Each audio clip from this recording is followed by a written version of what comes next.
Hey everybody, it's Chris at Read Comics 81. Hope everybody out there is enjoying their holiday season. I got a decent little stack of books to show from a variety of different places. But I'm going to go ahead and get started with this. This is Wolverine Creating Marvel's Legendary Mutant. I got a couple of gift cards for Christmas to Barnes & Noble, so I decided to look through their comic book section and see what they had, and this jumped out at me. I looked through it, and it looked like a really cool read, a nice hardcover book, and it is basically the history of the Wolverine character, how he was created, all of the different creative teams that worked on him. Just a really cool book. I like stuff like that, anything that's related to comic book history. So yeah, happy to get that, and actually it was on sale. It's got a $30 cover price, and I got it for $15 for some reason. So that was a great deal. Okay, let's move into a couple of magazines. Picked up Savage Sword of Conan, number 186. Just still working on that run. Awesome cover. And another really cool cover, Savage Sword of Conan, number 189. And paid $5.50 for this one and $6 for that one. Near mint copies. Okay, really happy to get this in the mail today. Went ahead and picked this up off of eBay. This is Conan the Barbarian, number 195.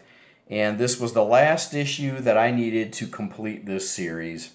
I couldn't wait any longer. I decided to just go ahead and get a high-grade copy off eBay. I think I paid like $8 for this shipped, which I'm fine with. So now I have all 275 issues of the series, plus the 12 annuals and the 5 giant size comics. So yeah, I really wanted to get this series done this year, and I was able to do it, albeit at the last minute, but it's done, so I'm super happy about that. Okay, so let's move into some LCS purchases. No big deal here. This is Deathlock number 3, a high grade newsstand copy of this. Paid, I want to say $1.25 for this. Maybe it was $1.50. I don't remember, but just a super cool cover. Deathlock versus Doom. I haven't read it. I skimmed through it. The fight looks pretty decent, so I'm looking forward to checking that out. Another cover grab. This is the Silver Surfer Warlock Resurrection number 1. High-grade copy of this. I don't think there's anything special about this as far as like being a key or anything. I just really like the way Silver Surfer looks on this cover. Okay, continuing on with some more Copper Age goodness. Was surprised to find this in the back issue bin for $2. This is Silverhawks number 1. I'll try to get this to focus here, guys. And this is just a near mint copy of this book. I did not know this until pretty recently, but this is actually a pretty expensive book. On eBay, people want like $30, $40, $50 for this book in high grade. I'm not sure if it's a low print run or what, but yeah, all of these Silverhawks books in this series are a little bit pricey, but this one is the priciest. First appearance of the Silverhawks. Okay, and picked up some more of the usual suspects. Secret Wars 2, number 3, first appearance of the Beyonder in physical form. Got that for $2, and a couple more copies of Fantastic Four, $2.78. The first appearance of the new Doctor Doom, the origin of Doctor Doom, and controversial race issue. And yeah, I'm probably a hoarder because there's really no reason why I should still be picking either of these books up, but yeah, maybe that's a topic for another video. Okay, moving on. Let's get to some... What is this? Where'd I get these? I got these from an antique mall. And I do have this series completed as well, Spidey Super Stories. However, I found a batch of really high-grade copies, and I could not pass them up. This is number 35. I paid $7 for this.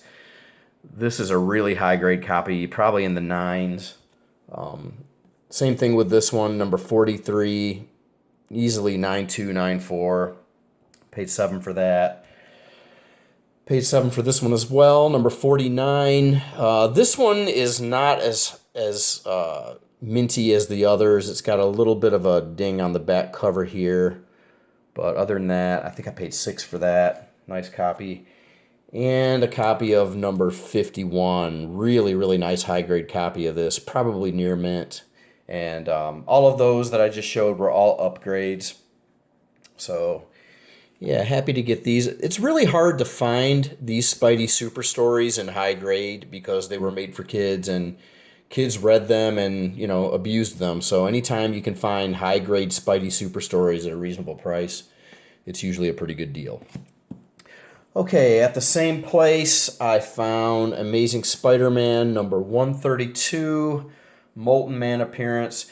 Just a cover that I've always really loved. And why is this not focusing? Sorry about that, guys. Let me see. I really hate my phone. Maybe that's what I should have asked for Christmas is a new phone. There we go. So, Amazing Spider-Man 132. I've always really loved this cover, Molten Man appearance. And I paid $9 for this. Nothing really wrong with this. You know, it's got a couple of slight imperfections, but overall, a nice mid-grade copy. And I just showed this one also, but 133 also for $9. So happy to get these Bronze Age Spidey books for good prices in my collection. Okay, let's move along to Second and Charles. Oh, this was a disappointing trip. So I've said this before, but I have two Second and Charles stores kind of in my area. The first one is 40 minutes away, and then the next one is 20 minutes past that, so a total of 1 hour away. Usually when I go down to Second and Charles, I try to hit both stores just because it makes sense. And I went to both stores, and man, I pretty much completely struck out. It was so disappointing. At the first store, this is the only book that I found that was worth picking up. The Ultimates #1, first appearance of the Ultimates. And I paid $15 for this, which is more than I like to pay for books at Second and Charles. But, you know, online, this is like $20, $25, $30 book. So I figured, why not just go ahead and get this? Didn't want to leave without buying anything, so this seemed like the smartest buy out of the little bit that they had there. And I was going to read this. I skimmed through it, and I was quickly reminded why I rarely buy modern books anymore. It's pretty much just all talking. I don't think there's any action at all in this book. I mean, I realize it's #1 and they're setting up a story, but there's like zero action in this book. It looked so boring. So I doubt I'm even going to read this. I'll probably just put this away and hope that it becomes a bigger key sometime in the future and probably just eventually get rid of it. Okay, and at the Second and Charles store, the only book that I found worth buying there out of the hundreds and hundreds and hundreds of books that they had was this. John Romita Jr. 30th Anniversary Special. Just a retrospective on the artist and his work. Pretty cool cover done by his father, John Romita Sr., and I think I paid $2 for this. I really like stuff like this, like I said earlier in the video, so this was a nice find. Okay, let's get on to some 50-cent books. Went to a collectible shop a couple miles away from my house, and they were having a 50-cent sale. So I picked this up, Captain Britain and MI-13 #1. This is a $20 book, so happy to get this for 50 cents. This is my second copy. And let's see what else. Mighty Thor #459, First Thunder Strike. Lower grade newsstand copy. It's pretty rough, but it's a newsstand copy, and for 50 cents, I figured why not. So this makes my second low grade newsstand copy of this book. And after that, I just grabbed some books that just look decent for 50 cents. Punisher Annual #6, still in the bag. First appearance of Eradication. Whoever that is, figured it was worth 50 cents. Also picked up Fantastic Four #9, which I think this is from the second series. I'm not sure. It's a near mint copy, though, so grabbed that. Also picked up #8, which I think is from the third series, if I'm not mistaken. I don't know. It's hard for me to keep these different series straight. And I picked up a near mint copy of number 12, also for 50 cents. And this one, number 2.3, whatever that is. I don't know. There was a time when Marvel did some really weird stuff with their numbering. And this is an example of that. Looks like someone's trying to do a Kirby imitation there with the art. So that's what I got from the collectible shop. So before I close this video out with the last 3 books, I'd like to wish everybody out there a happy new year. I hope you guys have a really good year of hunting and are able to get the books in the PC that you want during this upcoming year. And I'm going to go ahead and show this real quick. This was my 2021 want list. Was able to get about half of the books I wanted knocked off. Some of these books like ASM 50 and Werewolf by Night, Tomb of Dracula, these are pretty much out of my reach now. I would still like to get Incredible Hulk 102 and FF Annual 1. Those are still within my reach, but we'll see what I can pull off in the coming year. Was happy to finish Spidey Super Stories, Conan the Barbarian, and Machine Man, and I still need to finish my Nova series. Okay, so there's that. And now I'm going to show the last 3 books of this comic book haul, guys.